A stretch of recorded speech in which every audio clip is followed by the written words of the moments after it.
Hello everyone, so myself Anshul. Welcome to my channel Ms. Botanophilic and in today's video I'll be telling you about the topic mycorrhiza. तो आज की video में हम लोग mycorrhiza के बारे में पढ़ने वाले हैं। इस पर्टिकुलर वीडियो में हम लोग माइकोराइजा को 3 पार्ट्स पे डिवाइड करते हुए पढ़ेंगे। पहली बात हम इसकी डेफिनेशन को स्टडी करेंगे कि इसका बेसिक मीनिंग क्या होता है, क्या माइकोराइजा होता है, किस चीज़ के एसोसिएशन से ये बनता है, क्या इसके टाइप्स होते हैं and at the end will study about the function. Okay, the mutualistic association between the roots of higher plant, वैसे यहाँ पे हायर प्लांट वर्ड लगता है, and the fungi it's called as mycorrhizal association and the fungi participating is called as mycorrhizal fungi. तो generally mycorrhiza होता क्या है, मैं इससे पहले कि आपको माइकोराइजा बताऊँ, आपने लाइकन्स के बारे में सुना होगा। जो लाइकन्स होता है वो सिम्बायोटिक एसोसिएशन होता है बिटवीन एल्गी एंड फंजाई। वैसी जो माइकोराइजा होता है, यहाँ पे जो एसोसिएशन यानी कि जो म्यूचुअलिस्टिक एसोसिएशन होता है वो होता है between fungi and the roots of the higher plant. And दोनों के एसोसिएशन से जो एक एसोसिएशन हमारा बनता है उसको हम कहते हैं माइकोराइजल एसोसिएशन। इस एसोसिएशन में पार्टिसिपेट करने वाली फंजाई को हम कहते हैं माइकोराइजियल फंजाई। हायर प्लांट की जो रूट्स होती है प्लस फंजाई मिलके बनाता है माइकोराइजा। अब दोनों का फंक्शन क्या क्या होता है, अभी हम जस्ट बेसिक पढ़ रहे हैं इसका। तो माइकोराइजल में जो एसोसिएशन में जो हायर प्लांट की रूट्स होती है उसका काम होता है कि वो प्रोवाइड करती है कार्बन का सोर्स। ओके, तो आप ये पॉइंट मेंशन कर सकते हो, मतलब जो रूट्स होती हैं of the higher plant are responsible for providing the carbon. तो कार्बन का सोर्स कौन होता है, जो रूट्स होती हैं हायर प्लांट्स की। ओके, माइकोराइजल एसोसिएशन में इनऑर्गेनिक न्यूट्रिएंट्स हमें कौन प्रोवाइड करवाता है, हमें प्रोवाइड करवाता है फंजाई। ओके, तो फंजाई का काम होता है कि वो प्रोवाइड करवाती है इनऑर्गेनिक न्यूट्रिएंट्स, और जो हायर प्लांट की रूट्स होती है उनका काम होता है कि वो क्या प्रोवाइड करवाती हैं, कार्बन का सोर्स। तो ये चीज़ आप ध्यान रखो कि माइकोराइजा क्या होता है, माइकोराइजल एसोसिएशन क्या होता है, माइकोराइजल फंजाई क्या होती है। इसके अलावा माइकोराइजा सिंपल मैनर पे होता क्या है, वो होता है फंजाई का association with the roots of higher plant. जहाँ पे हायर प्लांट की जो रूट्स होती है वो कार्बन का सोर्स होती है, तो वहीं पे जो फंजाई होती है वो हमारी इनऑर्गेनिक न्यूट्रिएंट्स का सोर्स होती है। ओके, अब हम लोग पढ़ेंगे types of mycorrhiza. See, mycorrhiza के 3 इंपॉर्टेंट टाइप्स होता है, एक्टोमाइकोराइजा, एंडोमाइकोराइजा एंड एक्टेंडोमाइकोराइजा। इसके अलावा जितने भी माइकोराइजा आज की वीडियो में आप लोग को पढ़ाने वाली हूँ तो वो सब एसेसरी होते हैं, एक्स्ट्रा माइकोराइजा होते हैं, बट मोस्ट इंपॉर्टेंट हमारी ये 3 माइकोराइजा होते हैं जिनके बारे में आपको पता होना चाहिए। तो सबसे पहला जो टाइप ऑफ माइकोराइजा हम लोग कवर करने वाले हैं वो है हमारा एक्टोमाइकोराइजा। ओके, नाम क्लियर हो रहा है आपका, एक्टोमाइकोराइजा। एक्टो मतलब क्या होता है, वर्ड आता है बाहर के लिए, बाहरी सतह पे जो बनता है उसको हम कहते हैं एक्टोमाइकोराइजा। सो इसको हम कहते हैं, it is also called as a sheeting fungi. इसको हम क्या बोलते हैं, शीटिंग फंजाई बोलते हैं। Okay, it's found in 3% of the plant, 3% plant में अप्रोक्सीमेटली। टेम्परेट रीजन को ट्रॉपिकल, टेम्परेट, कॉनिफेरस 3 वर्ड आते हैं। जब हम ट्रॉपिकल के बारे में कहते हैं वो वार्मर रीजन के लिए होता है। टेम्परेट वर्ड क्या होता है ना, वो इंटरमीडिएट होता है, मतलब जहाँ पे गर्मी भी है ठंड भी, इंटरमीडिएट जो कंडीशन होती है उसको हम बोलते हैं। कॉनिफेरस, एल्पाइन वर्ड हम लोग यूज करते हैं ठंडे इलाकों के लिए। ओके, तो टेम्परेट रीजन पे जो प्लांट्स होते हैं ना उनमें जस्ट 3% प्लांट में हमारा जो होता है एक्टोमाइकोराइजा पाया जाता है। ये एक्टोमाइकोराइजा उतना कॉमन नहीं होता है जितना हमारा एंडोमाइकोराइजा होता है। आप ये चीज़ हमेशा याद रखना, अगर आप फॉरेस्ट इकोलॉजी के स्टूडेंट हो तो कभी कभी एग्जाम में पूछा जाता है कि भाई उस माइकोराइजा के बारे में एक्सप्लेन करो जो पाइन में देखा जाता है। तो ये बहुत इंपॉर्टेंट चीज़ है, जो पाइन होता है उसमें हमारा एक्टोमाइकोराइजा देखने को मिलता है। ओके, इसके अलावा स्प्रूस, बर्च जैसे प्लांट में भी हमारा क्या होता है, ये एक्टोमाइकोराइजा देखने को मिलता है। So it's found in 3% of the plant of the temperate region, like we have the pine, spruce and the birch. Okay, next we have it causes the extensive branching in the roots of the plant. Plant की roots में extensive branching के लिए क्या होता है, ये responsible होता है। ओके, दे फॉर्म हार्टिगनेट, बहुत इंपॉर्टेंट पॉइंट है, इसको आप टिप पे रख लो क्योंकि कॉम्पिटिटिव पर्पस में आपसे पूछा जाता है कि वो कौन सी फंजाई होती है। देखो 3 पॉइंट यहाँ से बनते हैं कि वो पाइन पे होती है, वो शीटिंग फंजाई होती है, या फिर वो हमारी हार्टिगनेट बनाती है। तो ये 3 पॉइंट्स तो आप रिमेंबर रखना, जब भी आप एक्टोमाइकोराइजा के बारे में पढ़ो तो ये 3 पॉइंट आपको ऑन टिप पता होने चाहिए कि दे फॉर्म द हार्टिगनेट। इसके अलावा दे पेनिट्रेट कॉर्टेक्स, कॉर्टेक्स को पेनिट्रेट करते हैं but do not enter inside the steel और एंडोडर्मिस। एंडोडर्मिस। ओके, एंडोडर्मिस या फिर स्टील को ये पेनिट्रेट नहीं करते हैं, बट ये कॉर्टेक्स रीजन को पेनिट्रेट करते हैं। अगर आपको एक प्लांट के स्ट्रक्चर के बारे में पता हो, मैंने दो आपको लास्ट में ये चीज़ मैं अच्छे से एक्सप्लेन करूंगी, बट फिर भी मैं आपको जस्ट एक बेसिक आइडिया दे देती हूँ। जब भी आपने प्लांट की एनाटॉमी पढ़ी होगी तो वहाँ आपने देखा होगा कि सबसे अंदर की तरफ ना हमारी स्टील होती है। फिर स्टील को कौन कवर करता है? फिर हमारी पेरिसाइकिल आती है। पेरिसाइकिल के बाद क्या आती है? एंडोडर्मिस आती है। फिर ये पूरा कॉर्टेक्स वाला रीजन होता है। बाहर फिर एपिडर्मिस, हाइपोडर्मिस, जो भी चीज़ें हैं वो हमारी देखने को, बस इतना याद रखो कि ये कॉर्टेक्स के बाद एंडोडर्मिस, पेरिसाइकिल और ये हमारा स्टील रीजन होता है जहाँ पे वस्कुलर बंडल्स होते हैं। ओके, तो ये क्या कहने की कोशिश कर रहा है कि जो एक्टोमाइकोराइजा होता है वो कॉर्टेक्स रीजन तक तो आता है, बट वो एंडोडर्मिस को कभी भी पेनिट्रेट नहीं करेगा। ओके, ये चीज़ आपको समझ में आई? तो यहाँ पे जो ये पेनिट्रेशन वर्ड है ना, ये प्लांट की एनाटॉमी के रिस्पेक्ट पे। अब देखो रूट्स की बात की जा रही है, तो जो फंजाई है वो रूट्स पे तो पेनिट्रेट करेगा ना, तो हाइफे किसके अंदर एंटर करेगा? रूट्स के अंदर एंटर करेगा प्लांट्स की। तो यहाँ पे जो एनाटॉमी की बात की जा रही है ना, वो प्लांट की रूट्स की एनाटॉमी है। ओके, तो यहाँ पे कॉर्टेक्स को तो पेनिट्रेट करेगा, but it will not enter inside the steel और द एंडोडर्मिस। ओके, कुछ एग्जाम्पल देख लेते हैं ऐसी फंजाई के जो कि एक्टोमाइकोराइजल एसोसिएशन पे इन्वॉल्व रहते हैं। Okay, we have the Amanita, Boletus and we have the Tricholoma. इसके अलावा मोस्ट ऑफ द मेंबर जो कि एक्टोमाइकोराइजल एसोसिएशन बनाते हैं, या तो वो एस्कोमाइसिटीज के मेंबर होते हैं या फिर वो बेसिडियोमाइसिटीज के मेंबर होते हैं। ओके, तो आई होप कि एक्टोमाइकोराइजा आपको समझ में आया होगा। At the end diagrammatic representation में आपको समझाऊंगी, तो उसकी टेंशन आप बिल्कुल मत लो। Now after this we have the endomycorrhiza. देखो नाम से क्लियर है, एंडो मतलब कि वो कॉर्टेक्स रीजन को तो पेनिट्रेट करेगी, साथ ही साथ एंडोडर्मिस को भी पेनिट्रेट करते हुए अंदर की तरफ कुछ स्पेशलाइज स्ट्रक्चर बनाती है। आपने एक वर्ड सुना होगा, वैम होता है। वैम मतलब होता है वेसिकुलर अर्बस्कुलर माइकोराइजल फंजाई।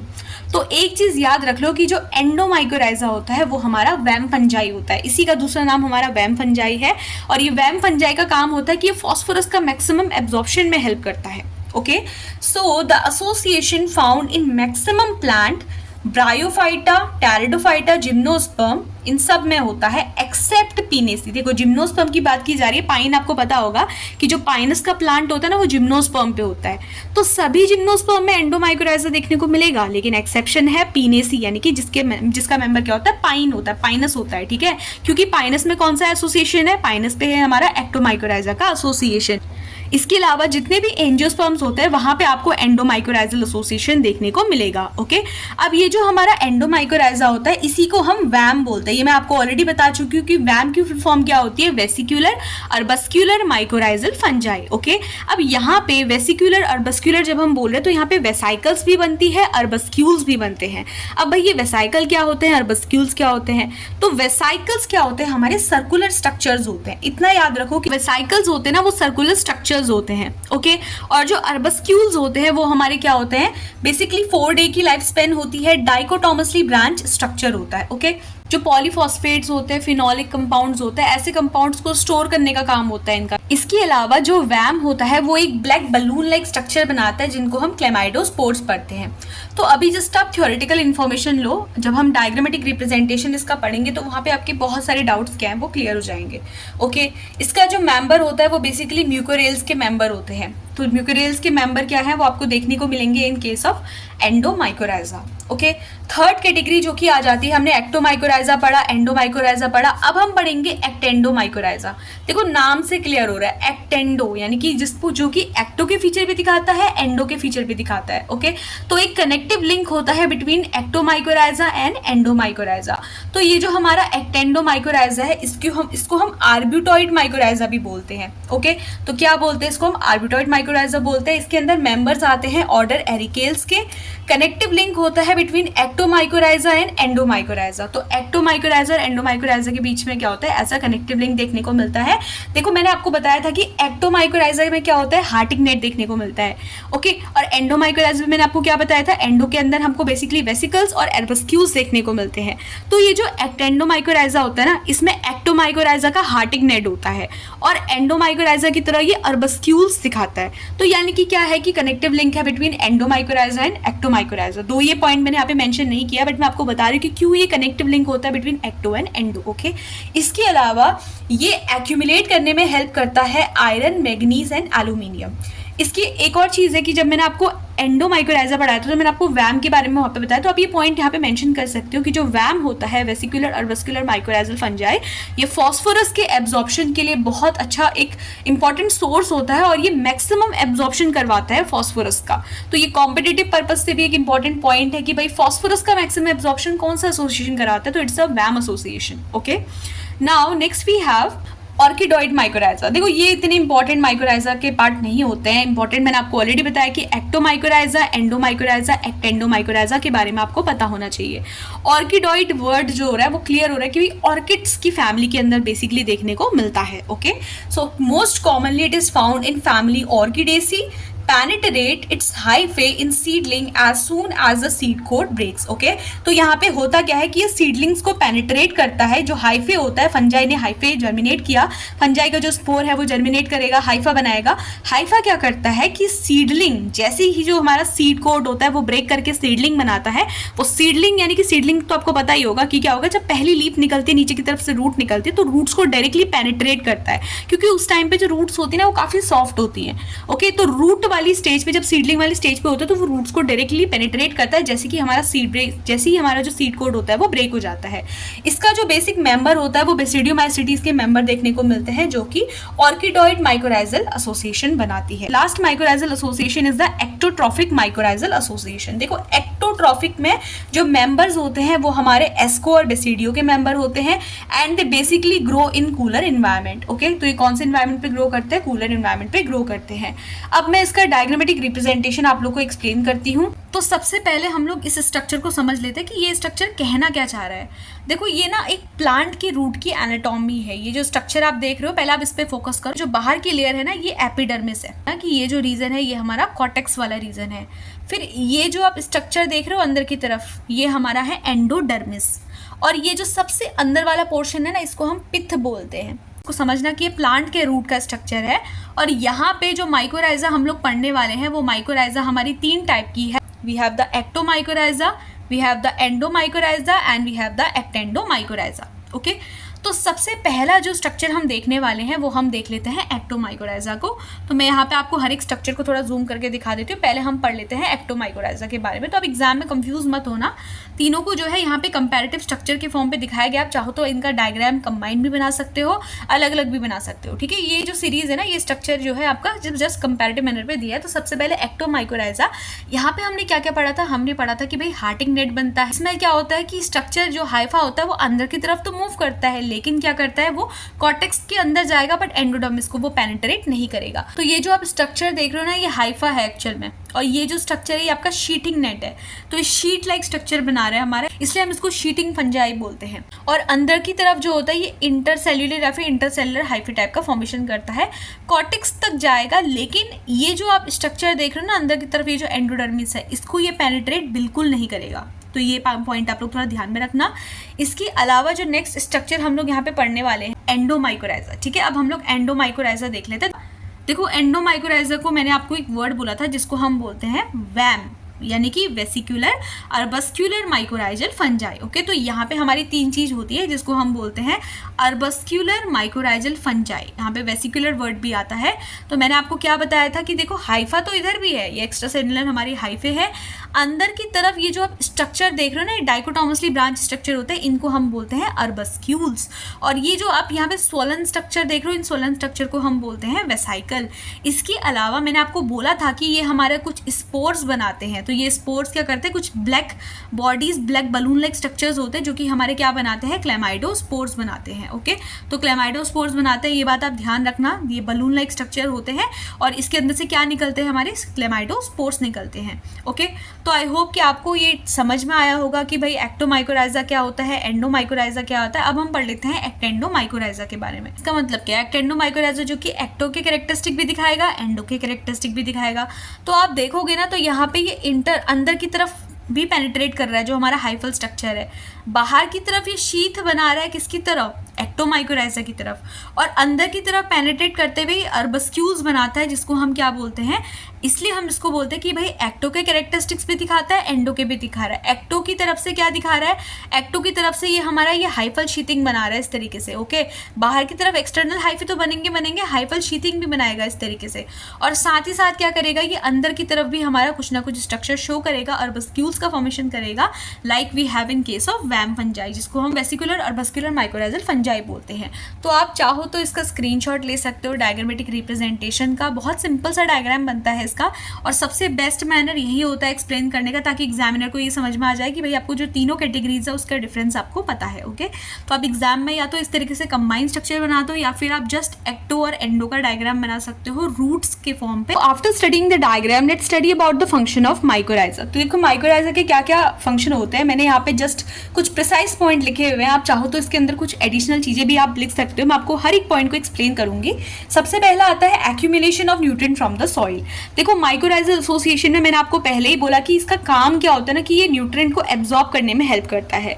एक माइकोराइजल एसोसिएशन में फंजाई का अलग फंक्शन है, रूट का अलग फंक्शन है। रूट का काम होता है न्यूट्रिएंट्स को एब्जॉर्ब करना, उस एब्जॉर्प्शन की प्रोसेस को और एनहेंस करना, यानी कि ज़्यादा से ज़्यादा न्यूट्रिशन प्रोवाइड करवाना, ये काम किसका होता है, माइकोराइजा का होता है। So it help in accumulation of the nutrient from the soil, soil से न्यूट्रिएंट को एक्यूमुलेट करवाने पे हेल्प करता है। Nutrient transfer and help plant in nutrient Uptake. देखो न्यूट्रिएंट साइक्लिंग, जो फॉरेस्ट इकोलॉजी जब हम पढ़ते हैं तो वहाँ पे ना न्यूट्रिएंट साइक्लिंग मॉडल आता है। तो न्यूट्रिएंट साइक्लिंग मॉडल जब हम पढ़ते हैं तो न्यूट्रिएंट के ट्रांसफर में माइकोराइजा एक बहुत इंपॉर्टेंट रोल प्ले करता है। ओके, तो न्यूट्रिएंट का जब ट्रांसफर होता है एक कंपोनेंट से दूसरे कंपोनेंट में, तो वहाँ पे कहीं ना कहीं जो होता है माइकोराइजा एक इंपॉर्टेंट रोल प्ले करता है। आपने देखा होगा कि जो प्लांट्स होते हैं ना, वो एक जगह पे, अगर एक पूरी कम्युनिटी हमारी प्लांट्स की है तो उनके रूट्स आपस पे इंटरैक्ट करते हैं। तो उसी तरीके से जो माइकोराइजा होते हैं ना, वो कनेक्ट करता है दो पर्टिकुलर प्लांट की रूट्स को। अब दो पर्टिकुलर प्लांट की रूट्स आपस में कनेक्टेड है, जहाँ पे न्यूट्रिएंट की डेफिशिएंसी होगी तो माइकोराइजा हेल्प करेगा न्यूट्रिएंट के ट्रांसफर में from rich region to the deficient region. तो यहाँ पे तभी लिखा गया है कि भाई न्यूट्रिएंट ट्रांसफर में ये हेल्प करते हैं। ओके, इसके अलावा ऑर्गेनिक मैटर डिकम्पोजिशन, माइकोराइजा कुछ ऐसे केमिकल रिलीज करते हैं जिनका काम क्या होता है कि वो ऑर्गेनिक मैटर को डिग्रेड करते हैं, और डिग्रेडेशन के बाद क्या है कि वो ह्यूमस का फॉर्मेशन करेगा। सो सिंपल सी बात इतनी है कि ये किस चीज में हेल्प करते हैं, ऑर्गेनिक मैटर के डिकम्पोजिशन में। और कैसे करते हैं, by releasing some chemicals and enzymes. Okay, क्योंकि एक तरीके से है तो फंगस का एसोसिएशन ना, और फंगस का काम क्या होता है, डिकम्पोजिशन में हेल्प करना। Now after this we have the storage of nutrient in hypha and intercellular spaces. Okay, तो हाइफा तो आपको पता ही होगा कि हाइफा का जो कॉम्बिनेशन होता है ना, वो माइसीलियम होता है। हाइफा स्मॉलर यूनिट होती है माइसीलियम की। तो बेसिकली जो माइकोराइजा होते हैं वो न्यूट्रिएंट्स को कहाँ पे स्टोर करके रखते हैं, वो स्टोर करते हैं न्यूट्रिएंट्स को हाइफे पे, या फिर इनका जो हाइफा या माइसीलियम होता है उसमें कुछ इंटरसेलुलर स्पेसेस होती हैं जहाँ पे ये फूड को क्या करके रखते हैं, स्टोर करके रखते हैं। ओके, तो आई होप कि आपको ये चार इसके जो इंपॉर्टेंट फंक्शन है ये आपको समझ में आए होंगे। मैंने जस्ट यहाँ पे प्रिसाइज पॉइंट लिखा है, आप चाहो तो जो चीज़ें मैं आपको एक्स्ट्रा एक्सप्लेन कर रही हूँ आप उसको अपनी लैंग्वेज में यहाँ पे लिख सकते हो। तो आई होप कि आज की वीडियो आप लोग के लिए हेल्पफुल रही होगी। कोई भी डाउट अगर आपको वीडियो में लगता है तो आप मुझे कमेंट सेक्शन पे फ्रीली पूछ सकते हैं। कोई भी टॉपिक है जिसमें आपको कंफ्यूजन फील होता है वो भी आप मुझे कमेंट सेक्शन पे बता सकते हैं।